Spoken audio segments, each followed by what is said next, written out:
First kind of cell हमने कौन सा किया था? That was electrochemical cell, right? Electrochemical cell में हमने बोला दैट द एनर्जी कौन सी chemical energy that is converted to electrical energy, और जो रिएक्शंस होते हैं वो स्पॉन्टेनियस होते हैं, राइट? रिडॉक्स रिएक्शन होती है जिसकी वजह से इलेक्ट्रॉन्स मूव करते हैं और इलेक्ट्रिसिटी जो है वो पास होने लग जाती है through a cell.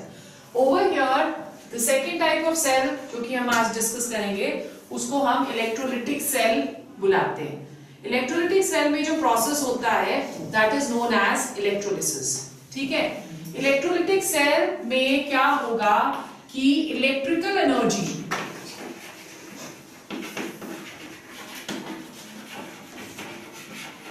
is converted to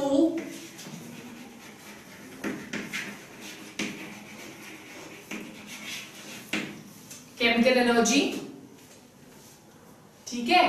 और इसमें रिएक्शंस जो होते हैं they are नॉन स्पॉन्टेनियस, मतलब कि हम बाहर से एनर्जी प्रोवाइड कर रहे हैं in the form of electric current, as a result of which reactions इसमें स्पॉन्टेनियस तभी होंगे अगर हम बाहर से इलेक्ट्रिक करंट इसमें सप्लाई करते हैं। जो इलेक्ट्रोलिटिक सेल होता है that consist of only one chamber, it consist of only one chamber, unlike electrochemical cell जिसमें दो डिफरेंट चैम्बर्स थे जिसपे ऑक्सीडेशन अलग से हो रही थी और रिडक्शन अलग से हो रही थी, ठीक है? यहाँ पे ऑक्सीडेशन और रिडक्शन जो होगी that is going to take place in one cell only. तो इस सेल के अंदर there are metal electrodes which are placed and these metal electrodes they are connected to a battery, ठीक है? They are connected to a cell. The negative side or the negative electrode over here that is known as the cathode, and the positive electrode over here it is known as the anode. Okay? जो electrodes होते हैं they may be of two types. The electrodes which generally are mostly non-reactive, which means that they are not going to participate in the reaction which is taking place in the electrolytic cell. और ये जो electrodes होते हैं mostly हम non-reactive electrodes दो लेते हैं, one which is graphite and the other one that is platinum. ठीक है? हमें पता है ना कि graphite is the only non metal जो इलेक्ट्रिसिटी कंडक्ट करता है। So electrons may be non reactive which can be taken as graphite और प्लैटिनम, और जो सेकंड होते हैं they are reactive electrodes. Reactive electrodes कौन से होंगे? वो मोस्टली उन मेटल्स के बने होते हैं जिस मेटल का इलेक्ट्रोलाइट हम इसमें लेते हैं, ठीक है? जैसे for example we can take copper, okay? अब जिस एक पर्टिकुलर सब्सटेंस को डिसोसिएट करना है तो हम ऑलरेडी सब्सटेंसेस को क्लासिफाई कर चुके हैं into electrolytes and non electrolytes. Electrolytes वो होते हैं जो डिसोसिएट होंगे और नॉन इलेक्ट्रोलाइट्स वो होते हैं जो डिसोसिएट नहीं होंगे। तो इसके अंदर हम लोग एक सूटेबल जिसको भी हमें डिसोसिएट करना है वो वाला इलेक्ट्रोलाइट ले लेते हैं, ठीक है? But you need to remember कि जो इलेक्ट्रोलाइट होता है, electrolyte that is going to be such that it is either in the aqueous state. Aqueous state means we dissolve it in water, or in the, you can say, molten state.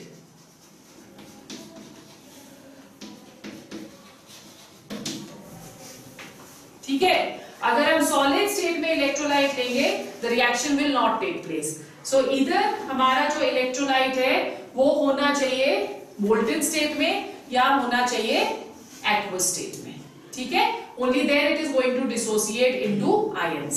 In this case, the electricity that is conducted by movement of ions, there are two types of ions which will be formed by the dissociation of electrolyte. One which is known as the cations. ठीक है? Cations, they are positively charged, and the cations, they are going to move towards cathode. Okay, अब cathode की तरफ move करेंगे तो cathode पे क्या होती है, reduction of cations is going to take place. Reduction का मतलब it is going to gain electrons and deposit as a solid on the cathode. ठीक है. Whereas when we are talking of the second type of ions, वो होते हैं anions which are going to be negatively charged and they move towards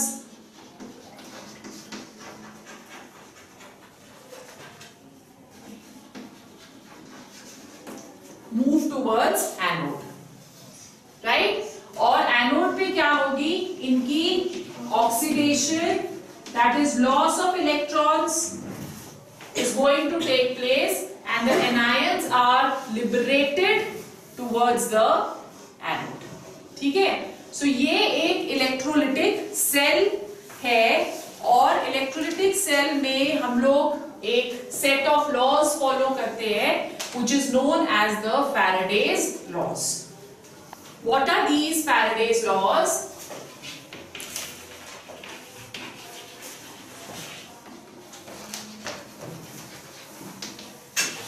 Faraday's laws are a set of two laws. The first law of Faraday says that the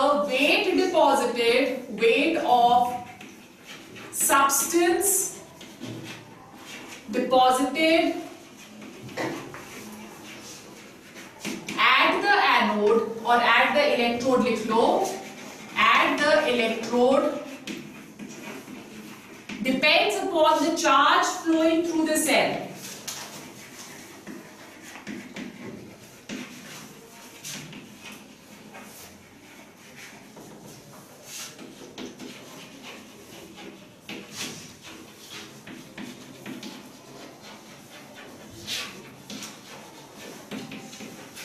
Depends upon the charge flowing through the cell. ठीक है. If the weight of the substance that is taken as W and the charge flowing through the cell is taken as Q, then mathematically W is directly proportional to Q. तो जितना ज्यादा charge flow करेगा through a cell, उतना ही ज्यादा weight of the electrode that is going to be deposited. ठीक है. हमें पता है कि Q that is equal to IT. So W that will become equal to directly proportional to IT, where I that is the current flowing through the cell and T that is equal to time. ठीक है. Or we say that W that is equal to ZIT, where Z is the electrochemical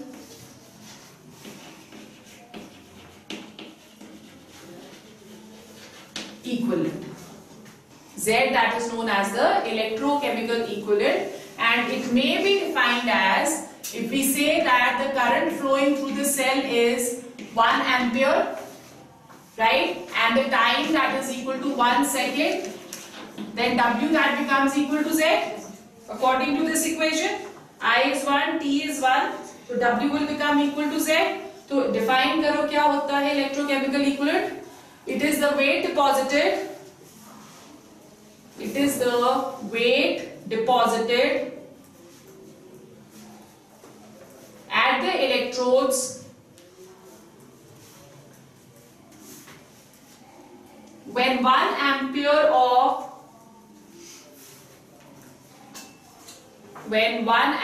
of current flows through the cell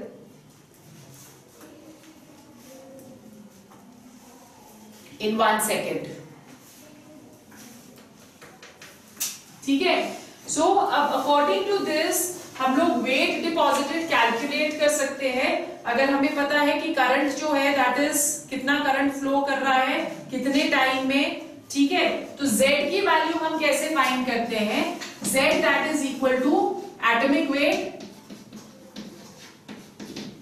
upon number of electron exchange into Faraday of electricity NF, ठीक है।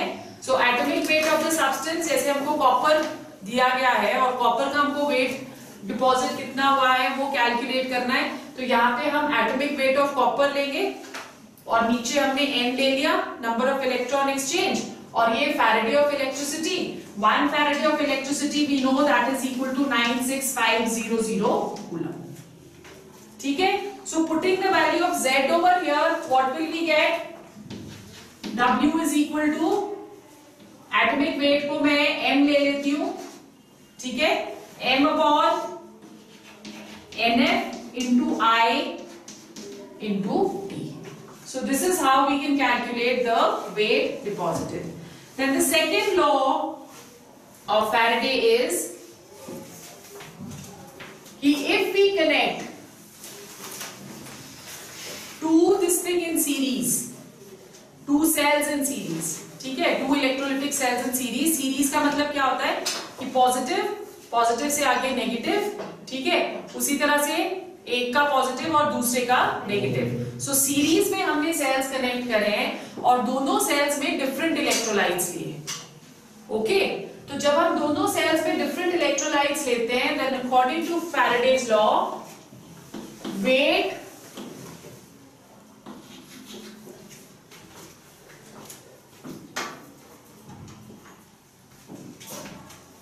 weight of first substance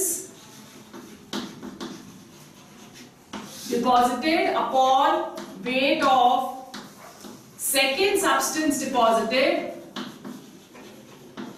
that is equal to equivalent weight of first upon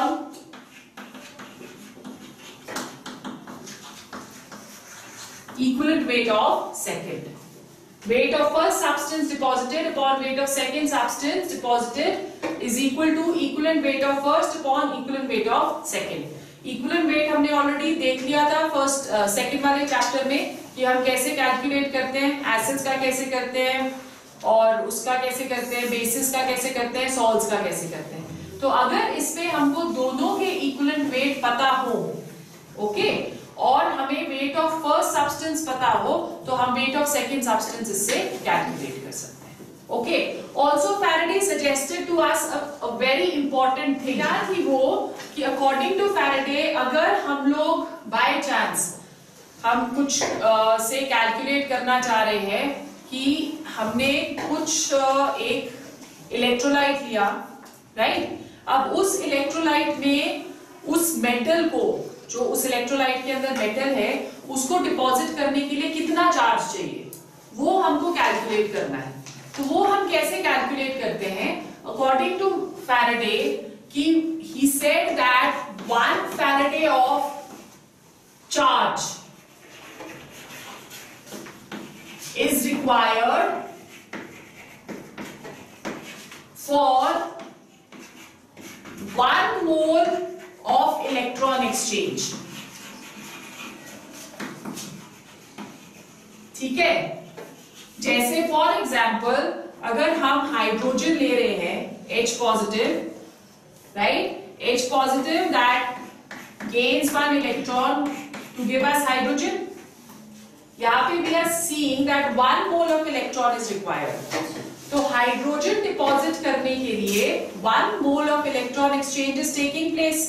अगर 1 mole of electron exchange is taking place, तो how much of electricity or how much of charge would be required? 1 Faraday. Okay, so it means the charge required to deposit hydrogen, that is going to be equal to 96500 coulomb. But if similarly हम लोग Cu2 positive लेते हैं, we can see over here to deposit Cu 2 mole of electrons are required, या 2 mole of electron exchange is taking place. तो यहाँ पे charge कितना चाहिए हमें? 2 Faraday.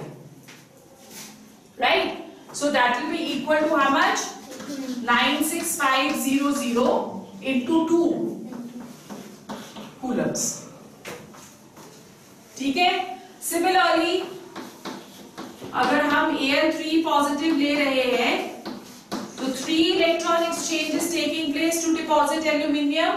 So charge over here that will become equal to 3 Faraday is equal to 96500 into 3 coulombs. ठीक है? Is it clear? So these are the Faraday's laws. इसमें से एक छोटा सा तुम्हें न्यूमेरिकल भी आ सकता है, तो हम एक बहुत इजी सा क्वेश्चन इसमें करने वाले हैं. Write down the question. Your question is a solution of copper sulfate. A solution of copper sulfate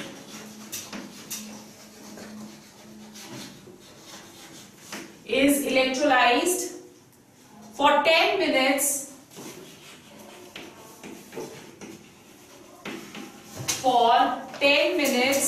with a current of 1.5 amperes.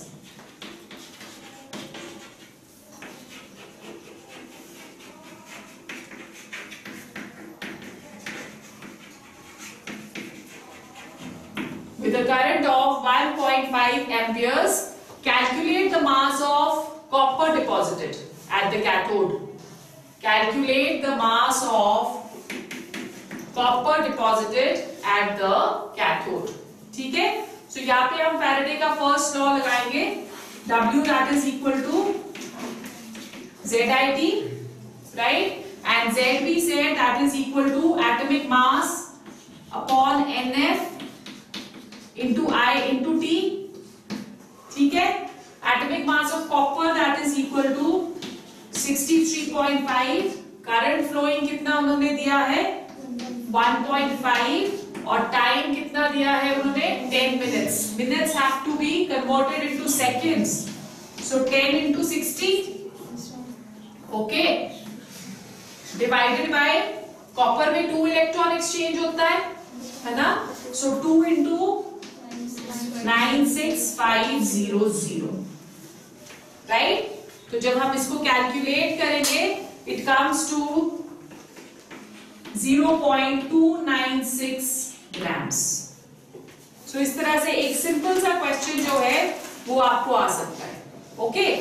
एक और जो क्वेश्चन आता है कि what is the charge flowing through the cell,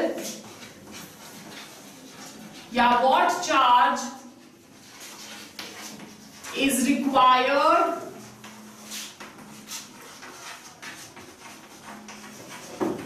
for the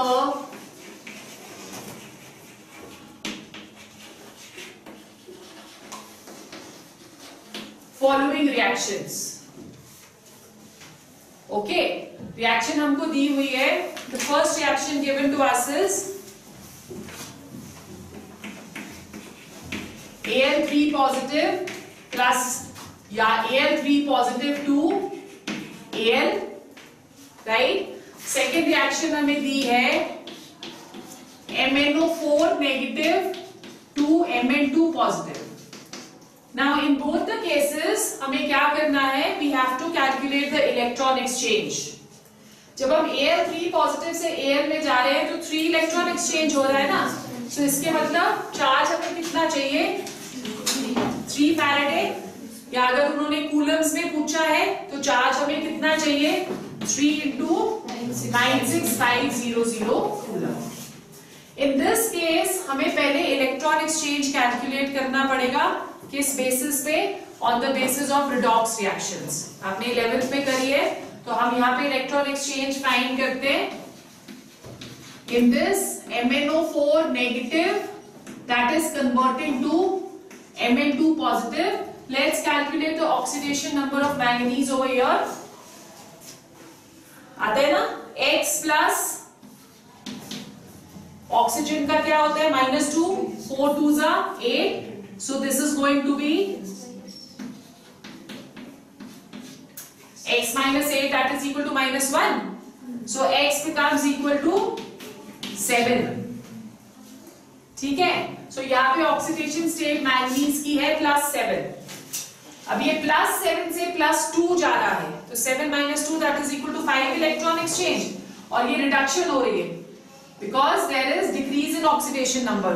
तो यहाँ पे हम इसको इस तरह से लिख सकते हैं 5 इलेक्ट्रॉन्स, है ना। सो अगर 5 इलेक्ट्रॉन एक्सचेंज हो रहा है यहाँ पे, तो इसका मतलब हमें कितना फैराडे ऑफ इलेक्ट्रिसिटी चाहिए, 5 Faraday of electricity to bring about this reaction, right. So 5 Faraday of electricity का मतलब हुआ 5 × 96500 कूलम्स, ठीक है। Have you understood? सो इस तरह के क्वेश्चंस हमको इस सेक्शन में से आते हैं। Then we go on to the electrolysis of certain substances, products of electrolysis.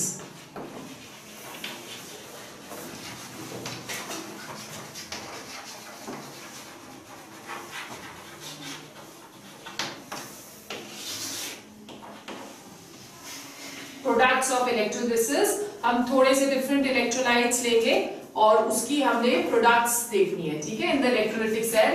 The first one, that is molten NaCl. The electrolyte which we are taking in the electrolytic cell, that is sodium chloride. अब जो sodium chloride है NaCl, that dissociates as Na positive and Cl negative, ठीक है। Cathode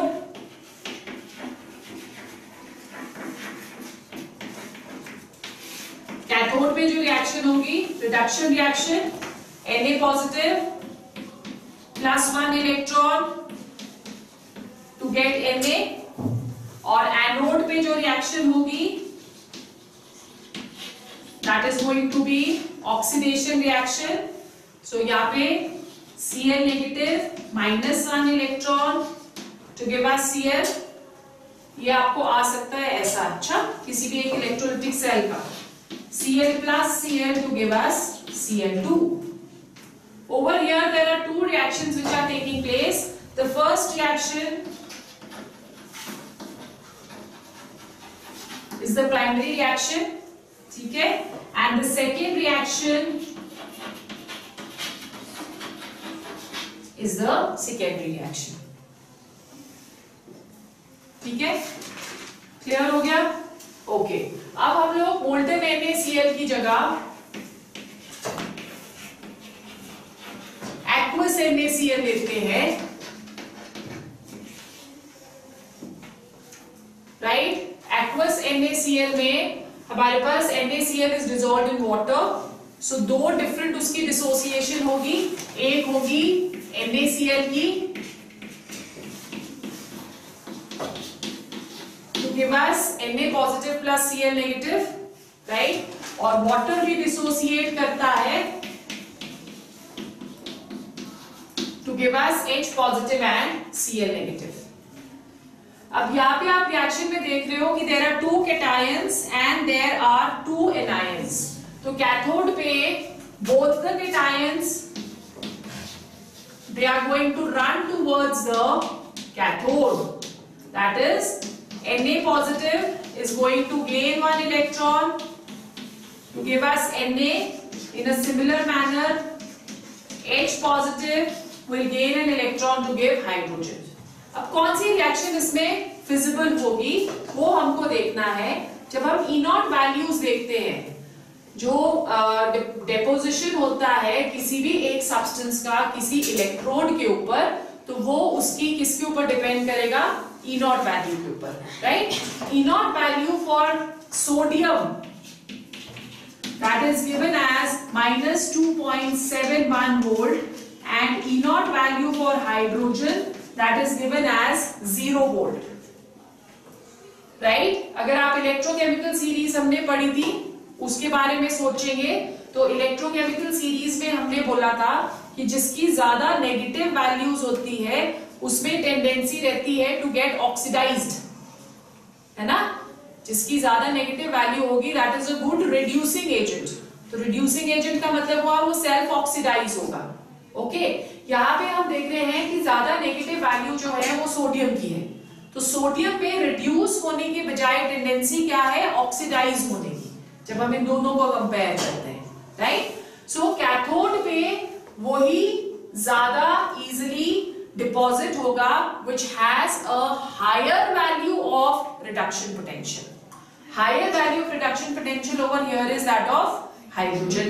So this reaction is going to take place and this reaction will not take place. Okay, so जब हम aqueous NaCl की electrolysis करते हैं तो product at the cathode that is going to be hydrogen. ये आपको MCQ में ये वाला क्वेश्चन आता है, इस साल भी आया हुआ है कि इसकी इलेक्ट्रोलिसिस हो रही है तो इसका क्या प्रोडक्ट आएगा कैथोड में, राइट। और ऐसा क्वेश्चन सीबीएसई में तो जरूर आता है, एक क्वेश्चन आता है इसमें से, ठीक है। सो यू हैव टू सी कि जिसकी अगर रिडक्शन पोटेंशियल वैल्यूज दे रखी होगी ना, तो जिसकी हायर रिडक्शन पोटेंशियल वैल्यू होगी वो क्या करेगा, that is going to be deposited at the cathode. Okay, फिर एनोड की रिएक्शंस देखते हैं। एनोड में भी हमारे पास दो वो है, H positive plus OH negative आएगा। They are two negatively charged ions, right. So जैसे कैथोड पे रेस हुई थी वैसे वहां पे भी रेस होगी। ओके, सो एनोड पे जब हम लोग देखते हैं तो एनोड पे जो रिएक्शंस होंगी, there are two reactions. The first reaction that is Cl negative that loses one electron to give us Cl, and the second reaction is 4OH negative, it loses 4 electrons to give us 2H2O plus O2, ठीक है। अब यहाँ पे जब हम लोग oxidation इसमें E0 values देखते हैं तो E0 value for Cl that is equal to 1.36,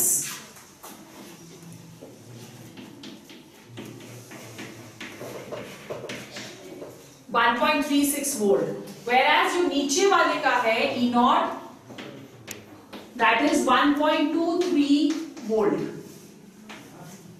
clear. So जैसे हमने कैथोड पे बोला कि जिसकी हायर रिडक्शन पोटेंशियल है वो डिपॉजिट होगा, उसी तरह से एनोड पे जिसकी लोअर रिडक्शन पोटेंशियल है वो डिपॉजिट होना चाहिए, ठीक है। सो यहाँ पे लोअर रिडक्शन पोटेंशियल इसकी है तो oxygen should be liberated at the anode, but this reaction does not take place. This is an exception over here. Why? You can write down, although the reduction potential of chlorine is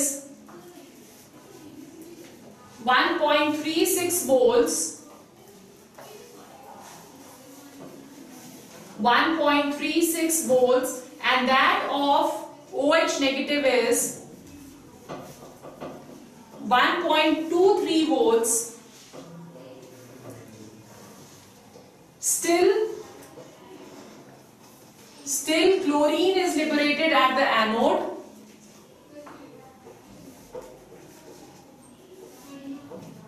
due to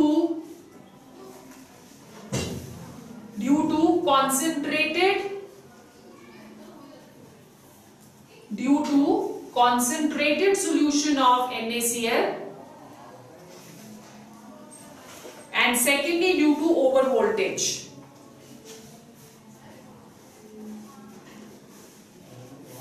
right. तो अब जब हम इसकी summary करें reaction की, तो जब भी हम इलेक्ट्रोलिसिस करेंगे NaCl का, कैथोड पे क्या लिबरेट हो रहा है, हाइड्रोजन, और एनोड पे क्या लिबरेट हो रहा है, क्लोरीन, और सॉल्यूशन में क्या रह जा रहा है, Na positive and OH negative ions. तो जो सॉल्यूशन वापस बचती है आफ्टर इलेक्ट्रोलिसिस, जब हम उसको क्रिस्टलाइज करते हैं, क्रिस्टलाइज हम कैसे करते हैं कि उसको इवेपोरेट किया, इवेपोरेट करने के बाद उसको हमने क्रिस्टलाइजेशन पॉइंट तक इवेपोरेट करते हैं, ठीक है। फिर जब क्रिस्टलाइजेशन पॉइंट आ जाता है तो उसको फिल्टर कर देते हैं, मदर लिकर सारा निकाल देते हैं, जो क्रिस्टल्स बचते हैं उनको फोल्ड्स ऑफ क्रिस्टल पेपर में हम ड्राई कर लेते हैं। तो वो जो क्रिस्टल्स हमारे पास बचते हैं, they are crystals of sodium hydroxide, right.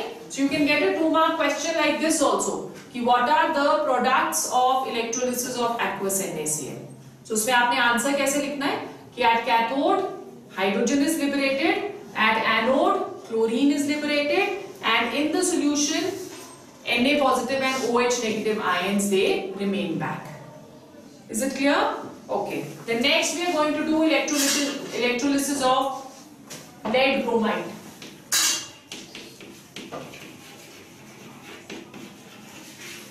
Electrolysis of molten lead bromide.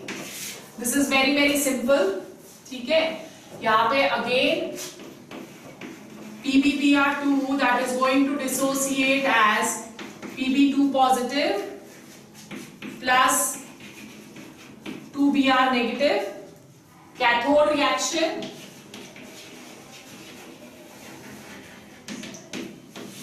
At cathode, reduction reaction will take place. Pb2 positive that is going to gain 2 electrons to give Pb. ठीक है, and at anode 2Br negative they are going to lose 2 electrons to give bromine. So cathode पे lead is going to be deposited and anode पे bromine that is going to be liberated. ठीक है. The next is electrolysis of aqueous copper sulfate.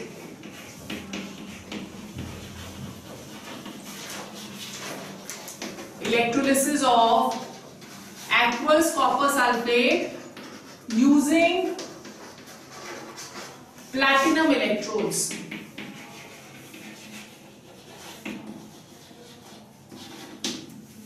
Platinum electrodes. Non-reactive electrodes हम यहाँ पे ले रहे हैं. ठीक है, aqueous है तो copper sulfate that is going to dissociate as Cu2 positive plus SO4 2 negative.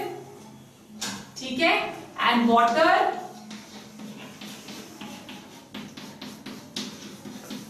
H positive and OH negative. Again there is going to be a race between these two at the cathode. So at cathode, Cu2 positive will gain 2 electrons to give Cu, right? Or hydrogen will also gain 2 electrons to give H2, right? अब यहाँ पे E0 value जो copper की है that is equal to 0.34 volt and that of hydrogen is equal to 0 volt. So हमने बोला जिसकी higher reduction potential होगी that will be liberated at the cathode. So higher reduction potential copper की है, so copper will be deposited at the cathode. Similarly when we are talking of SO4, अब यहाँ पे SO4 भी नहीं liberate होता है. SO4 की reaction does not take place. On the contrary, only the reaction of OH negative that is going to take place over here.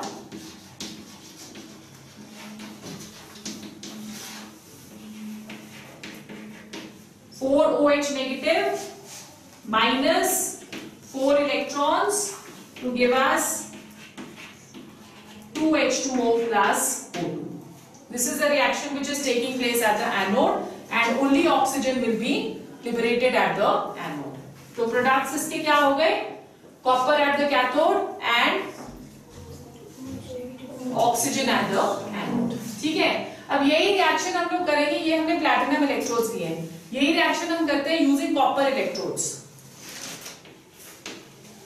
Number 5, electrolysis of copper sulphate using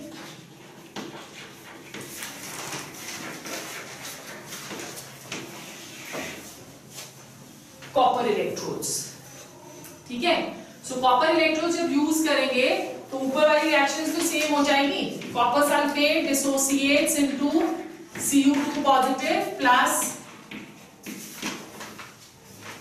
SO4 2 negative, right? Reaction at the cathode. that is going to be Cu2 positive gains 2 electrons to give Cu, ठीक है, and at anode an opposite reaction that is going to take place, क्योंकि जो electrodes है वो भी copper के बने हुए हैं, वो भी पार्टिसिपेट करेंगे रिएक्शन में. So एनोड में Cu loses 2 electrons to give Cu2 positive. So you have to be very careful over here कि किस तरह से आपको इलेक्ट्रोड्स कौन से दिए हुए हैं. अगर आपको इलेक्ट्रोड्स दिए हुए हैं प्लैटिनम के, तो तब इन दैट केस कैथोड पे लिबरेट हो रहा है कॉपर और एनोड पे लिबरेट हो रहा है ऑक्सीजन. पर अगर हमें कॉपर इलेक्ट्रोड्स दिए गए हैं तो कैथोड पे कॉपर और एनोड पे Cu2 पॉजिटिव. ठीक है, इज इट क्लियर?